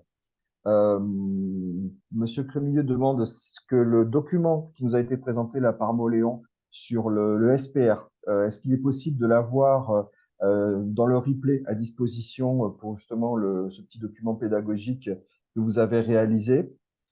Et puis, Madame Méheny nous dit que dans le cadre des procédures, et ça Émile l'a bien dit, le plus difficile, c'est que ce soit pris en compte par le procureur pour qu'ensuite il puisse y avoir des suites, notamment locales.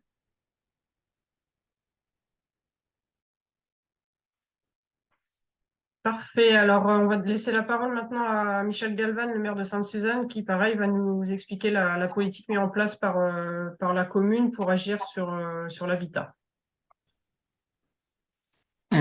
Bonjour à tous. Alors moi je vais redescendre finalement parce qu'on est une strate de collectivité. Alors je ne sais pas toutes les communes qui sont présentes. C'est un tout petit peu moins de 1300 habitants. Donc on n'a pas les ressources, les moyens qui viennent d'être évoqués. Préciser qu'on est donc petite cité de caractère, on est ville et village fleuri, commune touristique, station verte, plus beau village de France. Et on vient de s'engager dans le dispositif Village d'avenir. Parce qu'on sent enfin les accompagnements de l'État redescendre à nos échelles et capacités de territoire. Particularité de la candidature, on l'a fait à 5 dans un périmètre, parce qu'on a un périmètre un peu particulier dans lequel on est 3 petites cités de caractère à y être allées ensemble, ce qui fait que la candidature a été posée avec un gros volet patrimoine et tourisme. On a le site du château de Sainte-Suzanne que vous voyez en photo, mais on a aussi le site des grottes de Sauge. Voilà, on a un sujet où on est des communes assez concernées là-dessus. Je vais essayer, moi, c'est plutôt d'apporter des choses très terre à terre, hein, enfin, qui peuvent s'appliquer, je pense, à l'échelle de toutes les petites communes. D'abord, on a mis en place, nous, un certain nombre d'outils, mais en s'appuyant un peu sur l'historique. C'est-à-dire que les démarches de labellisation ont commencé il y a plus de 30 ans, donc il y a une vraie sensibilisation et des élus et de la population. On a un PLUI, et dans le PLUI, le fait qu'on avait 3 petites cités de caractère hein, dans la Comcom, ça nous a permis de poser pas mal de critères liés au patrimoine. Moi, c'est un premier mandat. Quand je suis arrivé, première chose, c'est qu'on a mis en place une organisation des services pour se dire comment on aborde tout ça, parce que je pense qu'on est tous concernés au quotidien par, enfin, tout ce qui vient d'être évoqué, moi je le vis hein, sur ma commune. On a décidé d'affecter des ressources. Alors on verra hein, les ressources qu'on a mis en place, qui sont à l'échelle de la commune, hein, c'est pas des ressources énormes. Des textes cadres, donc on le verra avec le SPR et le PVAP. Communication, c'est un petit peu ce qu'a présenté Valérie, c'est-à-dire que bon, on communique dans le journal communal de manière régulière, parce qu'effectivement, hein, pédagogie fait œuvre de répétition, c'est que vous dites les choses une fois, puis les gens oublient, et à chaque fois, faut y revenir. Puis quand vous avez de nouveaux habitants qui arrivent, il faut répéter les choses, parce qu'ils vous disent « Ah ben nous, on n'était pas là quand vous l'avez dit, on ne savait pas ». Et puis, de manière très, très structurée au niveau des élus, on a une commission urbanisme et environnement pour traiter le sujet.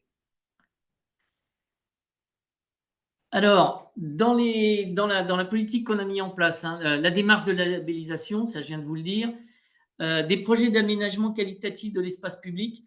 Alors, c'est qu'on demande aux personnes de travailler sur le patrimoine, mais nous, on travaille aussi en particulier. Donc, Sainte-Suzanne, aujourd'hui, c'est plus de 300 000 touristes par an. Donc, c'est régulé entre le public extérieur et le public qui habite. Parce qu'on demande des choses au public qui habite sur la commune, mais on en demande aussi au public extérieur. Donc, on est en train de travailler sur la gestion de parking en entrée de ville pour poser les choses, pour pacifier un peu la cité. Action de gestion d'entretien espace naturel, ça c'est quelque chose sur des communes de notre taille, on est quand même dans des écrins verts. C'est de plus en plus la prise en compte de tout ce qui va être les espaces naturels.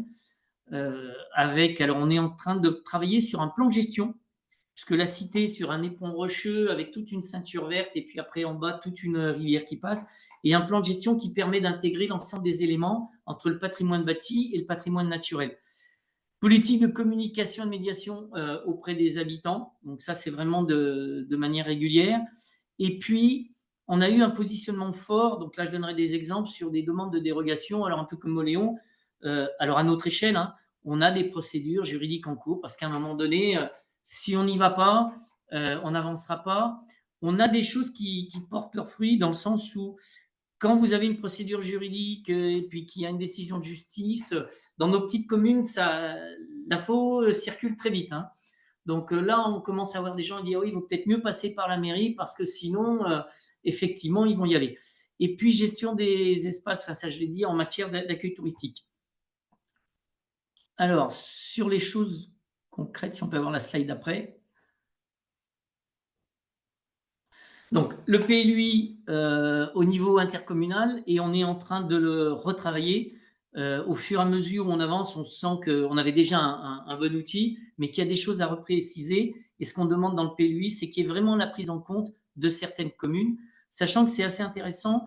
La notion de patrimoine, toutes les communes commencent à s'en saisir. Hein. Le cadre de vie, c'est-à-dire que ce que nous, on a mis en place de manière très axée avec l'architecte des bâtiments de France et puis avec tous nos labels, maintenant, il y a des communes qui disent « Non, mais ça, c'est intéressant parce que nous aussi, on ne voudrait pas faire n'importe quoi dans les communes. » L'outil de gestion, donc, on a un SPR qui a été validé. On est en train de le terminer. Il ne reste plus que la délibération finale au niveau de l'interco avec le PVAP. Et alors, je pense que sur les slides, il y a les fiches. Dans notre SPR, on a fait un travail de communication, mais assez précis, en particulier sur toutes des fiches sur le bâti, sur les clôtures, sur les matériaux, pour éviter l'interprétation. On a vu ça avec l'ABF, parce que quand vous êtes flou, comme on dit, il y a un loup, c'est-à-dire qu'il y aura toujours des gens qui vont essayer de se glisser en disant oui, mais on peut l'interpréter ou pas. On a par exemple pris une décision qui est l'intégralité du bâti. Je sais que c'est des discussions qu'on a parfois, moi je suis à la CRPA, sur les SPR qui arrivent. Est-ce qu'on applique des règles pour ce qui est visible et on est beaucoup plus souple pour ce qui n'est pas visible? La question qui se pose, ce qui est visible aujourd'hui, sera peut-être moins visible demain parce qu'il peut y avoir des constructions, mais ce qui n'est pas visible aujourd'hui peut être visible. Ce qui veut dire que quand on traite une maison, c'est pas Sur ce qui est visible, c'est un type d'enduit, c'est des matériaux bois qualitatifs. Et puis derrière, on va mettre du PVC ou de l'alu. Ce qui rendait assez compliqué à expliquer aux gens pourquoi à tel endroit on pouvait le faire d'une certaine façon et pas d'une autre. Donc là, on a fait un gros travail et on est très en lien avec l'ABF là-dessus pour essayer d'expliquer qu'un bâti il a une intégrité et quand on le traite dans son intégrité. Affectation de… Alors, je vous l'ai dit, la politique environnementale qu'on met en place avec le plan de gestion, on a pour l'instant la chance d'être, nous, assez protégés. La Mayenne est un département assez traversé qui a été peu abîmé. Alors, quand je dis abîmé, ou avec des évolutions architecturales qu'aujourd'hui on apprécie plus ou moins, on n'a pas d'éoliennes, on n'a pas de choses particulières. Un sujet qui monte, c'est le photovoltaïque. Comment on va le traiter, en particulier l'agri-photovoltaïque, parce que comme on est sur un éperon rocheux, on pourrait avoir demain un miroir aux alouettes. C'est-à-dire que des remparts de la cité, vous pourriez voir tous les champs remplis d'éoliennes. On est là-dessus accompagné aussi avec la Chambre d'agriculture parce qu'il y a d'autres enjeux qui arrivent. On n'est pas du tout opposé à l'implantation du photovoltaïque. On travaille aujourd'hui sur les parkings, une réflexion sur des ombrières, mais à taille humaine, pas les gros dispositifs qui se mettent en place. Sur les ressources, ça a été vraiment le gros travail qu'on a fait au début du mandat. D'abord, on a une secrétaire avec des fonctions dédiées à l'urbanisme pour lui amener vraiment des compétences. Et puis, quand elle voit arriver des dossiers, maintenant, elle a des vrais réflexes. C'est qu'elle sait tout de suite qu'il va y avoir une difficulté ou pas, ce qui nous permet d'appeler la personne avant même de clôturer le dossier. Tout ce qu'on peut traiter en amont seront des complications, des complexités qu'on n'aura pas en aval derrière. On a, alors ça, particularité pour une petite commune, mais on a un musée qui est en train d'être rénové. Donc, on a un agent du patrimoine qui a une double fonction, autant sur le fonctionnement, la médiation, la gestion du musée patrimonial. On est sur un projet de classe patrimoine avec l'école, autant sur la partie du bâti. Et par exemple, ça, c'est un outil simple que tout le monde peut mettre en place. On a fait faire un reportage photo de tout le bâti de la commune. C'est-à-dire qu'on a pris maison par maison. Quand vous avez après des contentieux sur « Ah oui, mais avant, c'était comme ça ou c'était pas comme ça », donc on a un catalogue, ce qui fait que comme on a une photo à peu près de tout le bâti, c'est beaucoup plus facile quand on a des discussions à venir. L'autre chose, parce qu'à un moment donné, un élu, il ne peut pas se retrouver tout seul, on a carrément maintenant inscrit une enveloppe budgétaire chaque année sur les contentieux juridiques. On a changé notre marché d'assurance qui était renouvelé et on a intégré ces éléments sur la protection juridique qui fait que quand on y va plus tout seul. Parce que même si on peut se faire aider, hein, alors avec l'ABF, avec la DDT, avec tout le monde, là, on a des dossiers qui vont en appel et en recours. Et donc là, on a décidé d'aller jusqu'au bout plutôt que de laisser tomber. Parce que quand vous n'avez pas les moyens financiers d'agir ou d'ester en justice, ce qui est compliqué, c'est qu'on laisse passer. Quand vous laissez passer un dossier, il y a quelqu'un qui va s'en saisir en disant « Oui, mais telle personne, il a fait ça, il lui est rien arrivé ».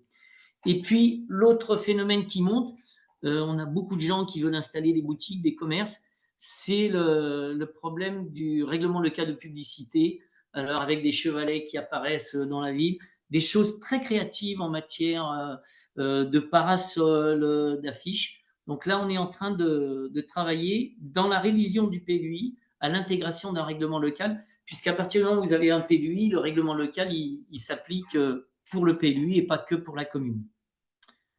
Voilà, j'essaye d'être assez concis. Alors ça, c'est les fiches qu'on a essayé de faire. On a des fiches assez précises sur ce qui peut se faire, ce qui ne peut pas se faire, ce qui est conseillé ou pas.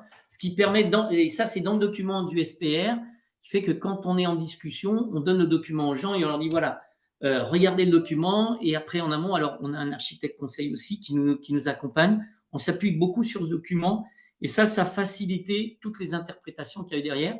C'était un choix. Pas évident parce qu'à partir du moment où vous l'inscrivez, il faut s'y tenir.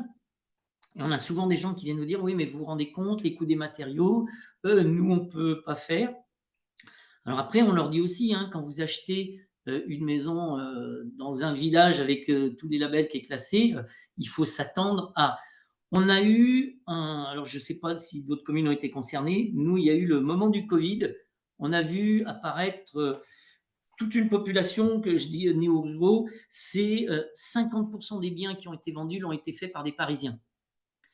ou des régions, la région Île-de-France, et qui sont arrivés, on dit votre village est magnifique, c'est formidable, ils ont acheté des maisons, il faut les rénover. Et du coup, sur les rénovations, bah, ils arrivaient avec leur réflexe en disant non, non, mais c'est très bien ce que vous faites ailleurs, mais moi, c'est trop cher, je vais mettre du PVC.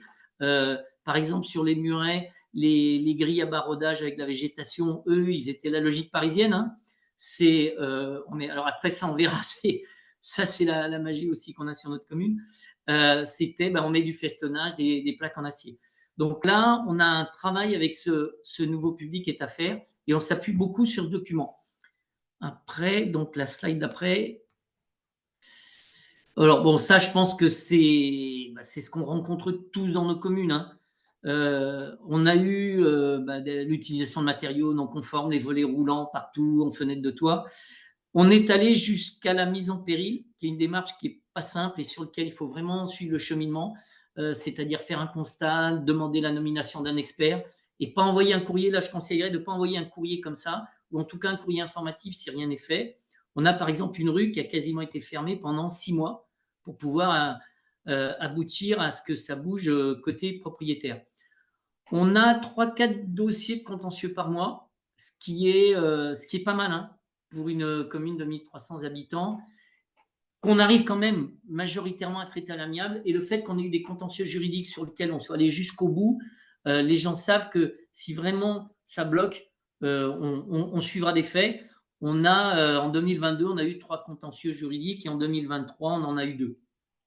Donc 2 qui ont nécessité recours à un avocat et les procédures sont en cours. Alors après, c'est pourquoi, alors créativité ou pas, voilà, vous avez une maison, on a un quartier, on n'a pas qu'un quartier médiéval, on a un quartier aussi 19e qui est très intéressant, où là, enfin dramatique ou pas, c'est l'histoire. Tous les fenêtres en PVC, les volets roulants en PVC qui gâchent complètement. Là, vous avez une porte, alors d'où le reportage photo était intéressant, c'est que vous avez à gauche ce qui existait, et à droite, il trouvait que son jambage tombait ou pas, donc très bien, il a voulu le refaire, et il nous l'a refait dans un beau ciment gris. Donc là, on est en discussion avec lui, comment on corrige ça.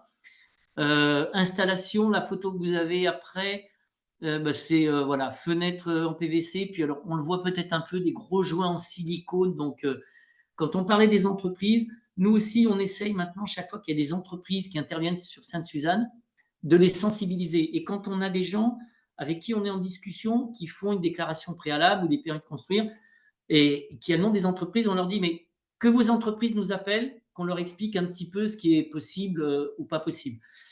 On parlait des panneaux photovoltaïques. Alors ça, j'étais d'ailleurs avec l'ABF et le sous-préfet quand ça a été installé, c'était assez amusant. L'ABF a refusé l'implantation des panneaux photovoltaïques sur la toiture. Donc la personne s'est dit, comme je ne peux pas le mettre sur la toiture, je vais le mettre, c'est en pleine rue, hein, je vais le mettre sur mon mur de clôture. Donc là, on a fait démonter l'installation. Mais c'est un vrai sujet parce que ce type d'installation, ce n'est pas un professionnel qui le fait. C'est que maintenant, vous allez, alors je ne veux pas faire de nom de marque, mais Bricomarché, Castorama, Leroy Merlin, vous pouvez acheter vos panneaux photovoltaïques et les installer vous-même. Ce qui devient beaucoup plus compliqué à suivre en termes de gestion. Et je crois que c'était à peu près tout ce qu'on avait prévu sur les exemples, si je ne dis pas de bêtises. Voilà, puis après, c'est une illustration. Là, c'était un édito où on rappelait aux gens un petit peu le site patrimoine remarquable et les règles. Donc, dans le bulletin municipal, on fait des rappels réguliers. Voilà, j'ai essayé de vous cerner en mettant une échelle de ce qu'est une commune de 1300 habitants qui n'a pas forcément toutes les ressources d'une grosse commune de 4 à 10 000 habitants.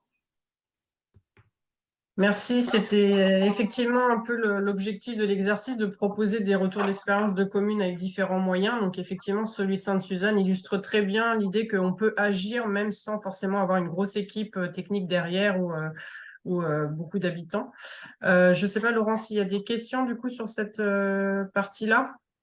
Non, on n'a pas eu de questions spécifiquement à Monsieur le maire. Néanmoins, il y a 2 personnes qui avaient levé la main pour une prise de parole. Alors, Monsieur Chira, je vous mets en panéliste, c'est-à-dire que vous avez la possibilité de poser une question directement si vous le souhaitez. Monsieur Legroux également. On commence par vous, Monsieur Chira, si vous souhaitez poser une question directement à nos intervenants.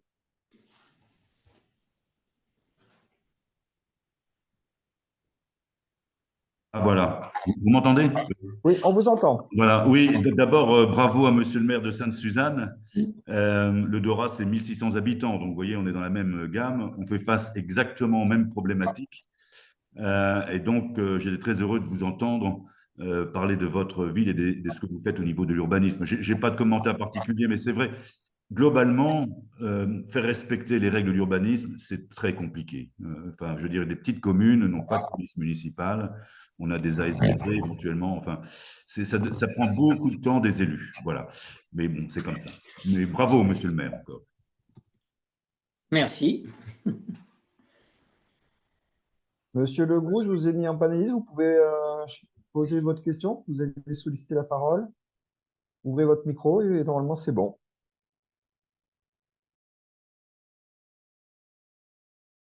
Ah, je ne sais pas s'il y a toujours quelqu'un. A priori, non. Donc, c'est tout pour les questions à ce stade. Parfait. Alors, du coup, comme on vous l'indiquait en début, vous aurez la possibilité de retrouver donc le webinaire en replay donc sur notre site internet avec le support présenté. Et puis, on ajoutera du coup les coordonnées mail de tous les intervenants si toutefois vous souhaitez les recontacter pour échanger avec eux plus précisément sur leurs actions. Sachez que pas mal d'exemples qu'on vous a montrés sont aussi disponibles sur les sites internet de certaines des communes. Je repense notamment à Joinville. Il y a énormément de choses qui est déjà en ligne sur leur site, donc n'hésitez pas aussi à aller regarder tout ça. Et puis, bien entendu, on se tient à votre disposition. Concernant les petites cités de caractère, donc l'ensemble des webinaires 2023 sont terminés. Donc, on reproposera une série de webinaires l'an prochain, mais le calendrier n'est pas encore établi. Voilà, donc n'hésitez pas à aller régulièrement voir sur notre site internet puisqu'on met à jour régulièrement le programme. Eh bien, il nous reste à vous remercier et puis remercier aussi nos intervenants pour la qualité des échanges. Et puis, on se retrouve du coup en 2024. Merci à tout le monde.